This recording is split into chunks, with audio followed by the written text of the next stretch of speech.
Good morning, everybody. We're on Badin Lake today, and we are loaded up with some fresh shad, nothing huge, probably 3 to 4 inch shad. And as you can see, the birds flying around me, they're all over the place, but they're starting to get a little deeper. They're staying around 15, 20 feet deep, so I had to throw a pretty heavy net to get them. But I've got some, so we're gonna get out here, get it set up, getting my lines out, and see if we can't get on some catfish.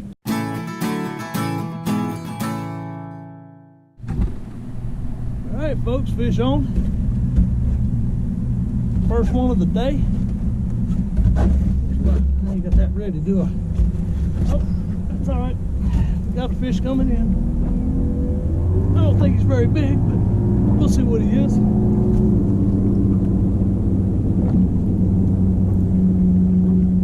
Takes the skunk out of the boat anyway, doesn't it? Alright. Appears to be a nice little channel.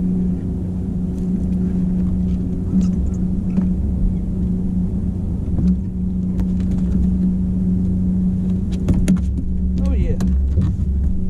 Channel cat.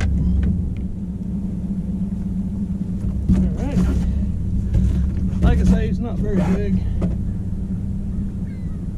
4.5 pounder.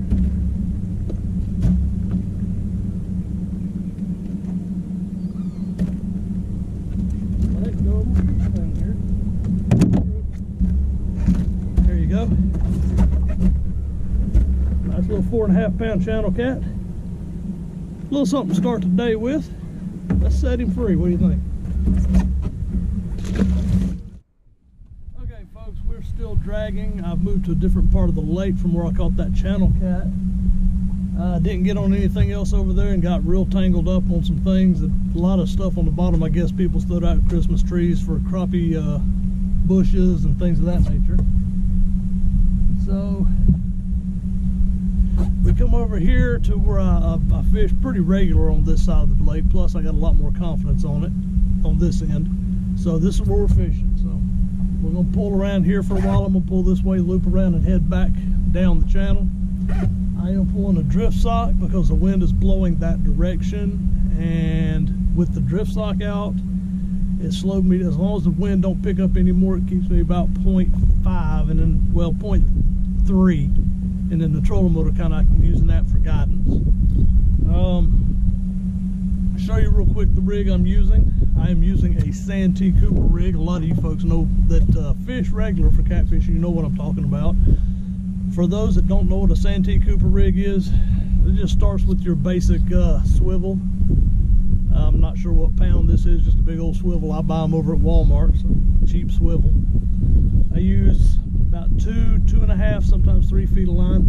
I usually use about an arm length for a general rule. If I try to keep them about that length, I'll keep them all pretty much the same if I can. And I've got it snelled to a 10-aught Gamakatsu circle hook. It's a big cat circle, 10-aught, and then a peg float, usually 5 inches above the hook. That's your basic Santee Cooper rig. There are several variations of this rig. Some you can add rattles, like Hooker's terminal, I can't talk, the Hooker's terminal tackle rattles, and you can put them usually above your sinker, and it'll tap the sinker and rattle. So that's one option you can do. Some people, in place of the peg float, will use the Demon Dragon style floats. Got a rattle in it. This is the original version. In fact, it's the last original version Demon Dragon I've got. Lost the rest of them getting hung and snagged. But I do have some cheap clear blanks, as you can tell, that I can drop, that you can paint and whatever, and it's the same basic thing. Rather than paying $5, $6 a piece for Demon Dragons, I'll buy the cheap ones.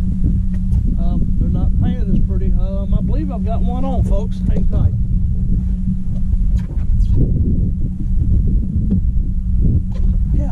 got one on.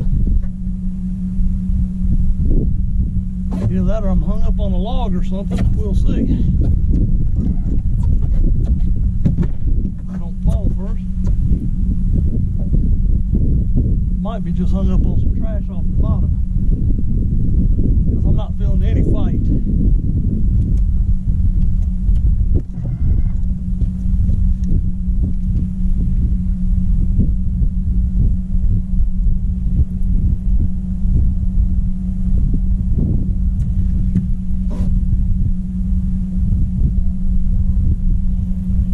Absolutely zero fight.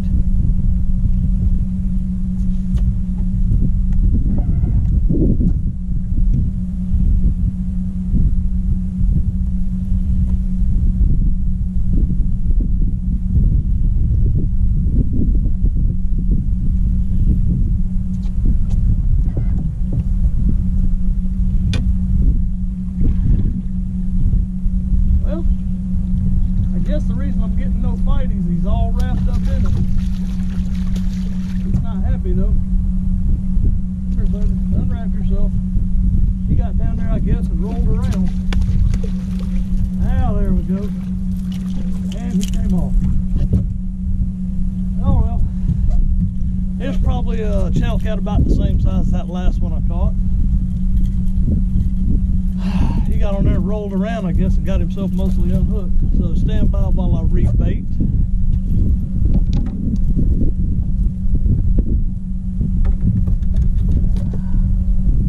Well, I'll tell you what, before I rebait, I just continued dragging. That's why I didn't feel that he was all wrapped up. I was pulling him in tail first. So anyway, like I said, there's different variations of the Santee Cooper style rig, and you can also take it without the peg float, which is your basic Carolina rig, as long as there's no peg float on it. Just the exact same rig I showed you here, the hook snailed to a swivel with so much leader, no peg float. That's your Carolina rig, tied to the main line with a slide sinker. I use Rig Wraps easy sinker slides, and you can use several different kinds of weights. You've got like this one, they call this one a structure snake, flexible. Then you've got other kinds, I mean, you know, all sorts of variations of sinkers. And with using the easy sinker slide, or really any sinker slide for that matter, I like the easy sinker slide because I can take it on and off the line without cutting the line.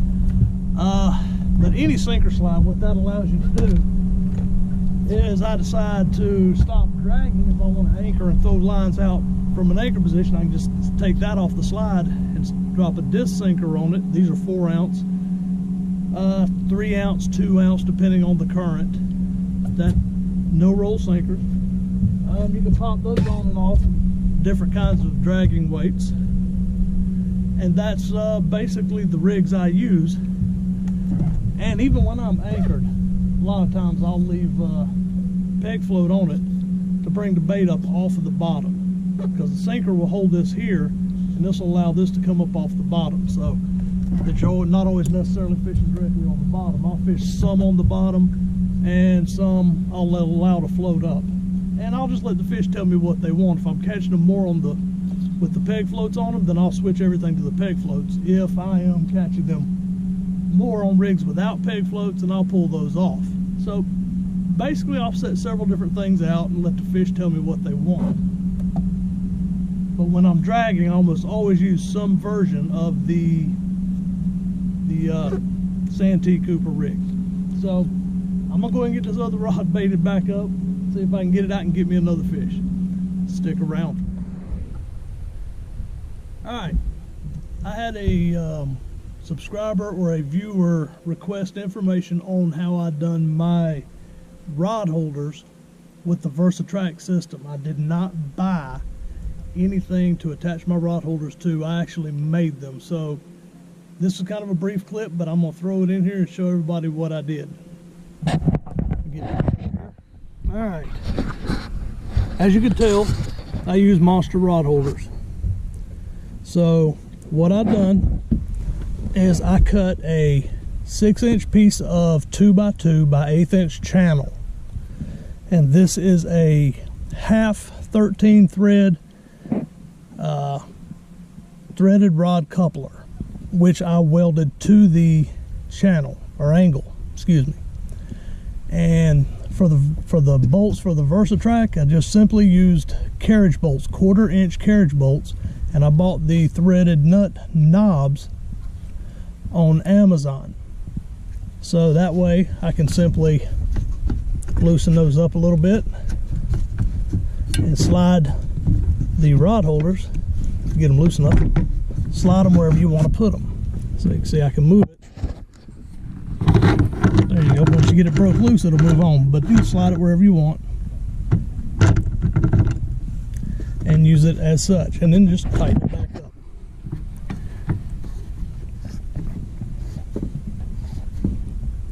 And then I found some paint, rattle can paint, that come very close to my boat color, so I was able to just paint them to match. So that is how I've done my rod holders to install my monster rod holders. That's how I designed those. There are numerous versions you can buy for them, but rather than buy them, I just made them. I had some angle iron laying around the house, so it's no big deal. I've probably got, in all 6 rod holders brackets for the VersaTrack, I've probably got $10 for all 6. So, and that's counting the knobs and everything, so I've done pretty good. Anyway, that's a little explanation of my rod holder attachments for the VersaTrack system on the Tracker boat. Alright folks, I'm gonna call it a day. I've had enough. It's finally warmed up till it's comfortable. I can take my coveralls off and everything, but it's still, the fishing is extremely excruciatingly slow. I got hit it just right this morning and got on some good shad, probably 3-4 inches long, 5 inches long, some of them, and was able to get 2 good cuts out of each one. Some of them I just filleted or whatever, but it's just one of those days, slow fishing. I caught 2 drifting. I've anchored several places, didn't get anything anchored, not even a bite. So maybe I just chose wrong places. I thought I marked some fish, so I anchored up and threw to where I marked the fish. That could have been carp. That's very possible. So like I said, I'm gonna pack it up. I'm gonna head to the house and get something to eat. So until I see you folks again on the water, have a great day.